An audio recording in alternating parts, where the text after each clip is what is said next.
कन्नौज उत्तर प्रदेश आज़ादी के अमृत महोत्सव कार्यक्रम में श्रृंखला में आज राज्य मंत्री स्वतंत्र प्रभार उपेंद्र तिवारी ने कन्नौज में प्लास्टिक इस्तेमाल के खतरे से आगाह किया। उन्होंने गांव में शौचालय के इस्तेमाल न ही के बराबर चिंता जताई और खुले में शौच न जाने की अपील की। देश को स्वच्छ स्वस्थ बनाने में मंत्री ने सबकी अहम भूमिका को बताया। प्रदेश के खेल युवा कल्याण एवं पंचायती राज मंत्री उपेंद्र तिवारी का काफिला दोपहर बाद त्रिभा स्वामी गिरीशानंद महाविद्यालय पहुंचा। यहां मंत्री ने पंडित दीनदयाल उपाध्याय की प्रतिमा पर माल्यार्पण कर कार्यक्रम का शुभारंभ किया। उन्होंने आज़ादी के अमृत महोत्सव कार्यक्रम की श्रृंखला को आगे बढ़ाते हुए स्वच्छ भारत अभियान पर आयोजित संगोष्ठी को भी संबोधित किया। पॉलीथीन मुक्त भारत के लिए उन्होंने जन सामान्य से भावुक अपील की। संगोष्ठी के बाद मंत्री उपेंद्र तिवारी ने भाजपा नेताओं पदाधिकारियों व सांसद विधायकगण के साथ एक महत्वपूर्ण बैठक की। माना जा रहा है कि बैठक में संगठन की मजबूती पर जोर दिया गया। पत्रकारों से बात करते हुए उन्होंने विपक्ष पर निशाना साधते हुए कहा, भाजपा की जगह कोई दूसरी सरकार होती तो मंत्री के बेटे ने चाहे जितना भी बड़ा पाप किया होता कोई कार्रवाई नहीं होती। पूछता है उत्तर प्रदेश 24 से अवनीश कुमार तिवारी की रिपोर्ट। बेटे की गिरफ्तारी अब हो गई है, तो ये अगर कोई और दूसरी सरकार होती तो ये सिंपल हो पाता है ऐसा? दूसरी सरकार में ये कहाँ संभव? पिछली सरकारों में था कि संविधान मतलब कुछ नहीं, सरकार मतलब सब कुछ, सरकार मतलब कुछ ना और संविधान मतलब कुछ ना, पार्टी मतलब सब कुछ। जिसका जीता जागता मैं उदाहरण हूँ कि पिछली सरकार में वहाँ के मंत्री और विधायक के इशारे पे मेरे ऊपर पुलिस से गोलियाँ चलवा दी गई, हमारा एक साथी शहीद हुआ।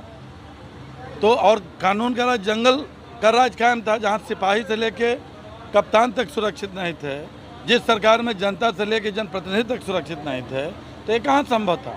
यह संभव मोदी जी और योगी जी के राज में है कि यहाँ पे कानून का राज है और कानून के राज में कोई भी व्यक्ति अगर कानून हाथ में लेने की कोशिश करेगा तो कानून वही काम करेगा जो एक अपराधी के साथ करेगा और वही कानून का डंडा चला है। शिवपाल जी ने सीटों पर अपना उम्मीदवार उतार देगी। देखिए वो चाचा भतीजा का मामला है, उधर बुआ भतीजा का मामला है, उधर दादी बुआ और नानी का मामला है, तो इन सबों का उनका व्यक्तिगत मामला है। भारतीय जनता पार्टी समाज की सेवा करने में भी विश्वास रखती है। आज सरकार की एक योजनाओं को गांव गरीब जनता तक पहुंचाने में भी विश्वास रखती है। कौन लड़ेगा कौन नहीं लड़ेगा वो उसका विषय है। आप वही लोग पूछते थे हम लोगों से कि भाजपा के संकल्प पत्र में है कि धारा 370 कब खत्म होगा, 35 से कब खत्म होगा, केंद्र में आपकी सरकार है, राज्य में आपकी सरकार है। हम लोग कहते थे कि इंतजार करिए। आपने देखा नरेंद्र भाई मोदी जी की दूसरी बार सरकार बनी तो देश के यशस्वी प्रधानमंत्री माननीय मोदी जी ने, देश के यशस्वी गृह मंत्री माननीय अमित शाह जी ने एक झटके में, जहाँ तक आप लोग भी देश और दुनिया की मीडिया नहीं पहुँच पा रही थी, वहाँ पर 35 से ही नहीं 35 से के साथ साथ धारा 370 जैसे कानून को समाप्त करने का काम मोदी जी की सरकार ने किया। आप ही लोग कहते थे कि आप लोग कहते हैं कि कसम राम की खाए हैं हम, मंदिर वहीं बनाएंगे लेकिन तारीख नहीं बताएंगे, जो 492 साल पुराना मामला। और इसलिए मोदी जी और योगी जी की सरकार बनी भारतीय जनता पार्टी के कार्यकर्ताओं के आशीर्वाद, उत्तर प्रदेश और हिंदुस्तान की जनता के आशीर्वाद।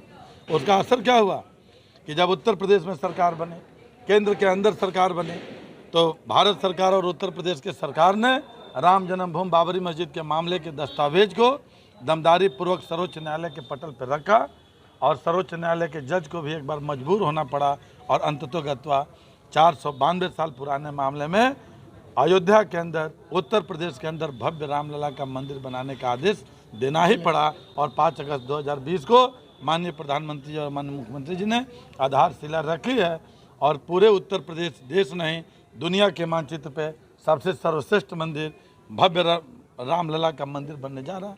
तो चिंता जाहिर की है बिजली संकट को लेकर, बिजली संकट को लेकर के सरकार समय समय पे चिंता, लेकिन सरकार सेवा के माध्यम से बदल, गांव-गांव में तार बदल रही है सरकार, गांव-गांव में विद्युत की व्यवस्था को सुदृढ़ कर रही है और हर घर में 5 जनपदों में नहीं, उत्तर प्रदेश के 75 जनपदों में 24 घंटा बिजली देने का अभियान में जुटी हुई है।